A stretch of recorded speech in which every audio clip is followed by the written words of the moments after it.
Hi everybody, AJ Hanna here from Symphony Ventures. Welcome back to Ask AJ, where we talk about topics related to robotic process automation and intelligent automation.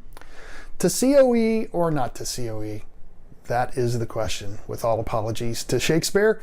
But that is something that many organizations tend to contend with as they are thinking about starting up an automation program. And recently I had an opportunity to sit down with my friend Joe Peri from Optivate, where we talked a little bit about this topic, and I hope you enjoy.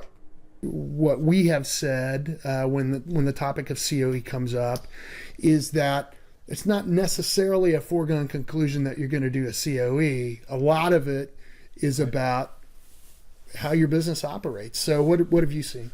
Well, I mean, I'm with you. I mean, we advise to set a COE up. I think that this is a big enough change in business operation. I mean, you're bringing digital labor on board. So I think formalizing the management of it, the approach of it, and all that stuff, especially early on, we're seeing a lot of success in doing that. Now, I can tend to be a contrarian, if that's even a word. No, but I can vouch for that too. So whether I believe it or not, sometimes I like to stand on the other side and argue against it and see if it holds water. So let's argue that we don't need COEs. Let's just take that position and say we don't need COEs. You know, when you think about it, what else do we have COEs for? In business history, we've tried to stand up COEs in all kinds of different areas, and well, they've all failed. Right. So this one's different. This one's going to work. Yeah. I don't know. But I think that digital labor and automation is different enough that coming out of the gate, whatever that is, whether that's the first year or 2 or 5, you need some structure around it. So that we're seeing clear evidence that you really ought to do something in that space. Right. And again, I'll use the consultant, and it depends. Yeah. It depends on your culture. It depends on, what you're doing, how you're doing it, the scale you're looking for, all that stuff.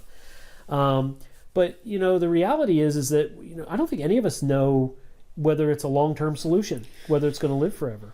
Sure. Well, I think what we have said and what I have said is if you've had a good history in your organization of COEs, then a COE is probably the right way to govern it. Right. If you haven't had success with COEs, then you may want to consider whether or not going with the COE model is the right thing to do. What's true is, to your point, that as organizations are starting out on this journey, it's important to know how are you going to govern it? How are you going to manage it?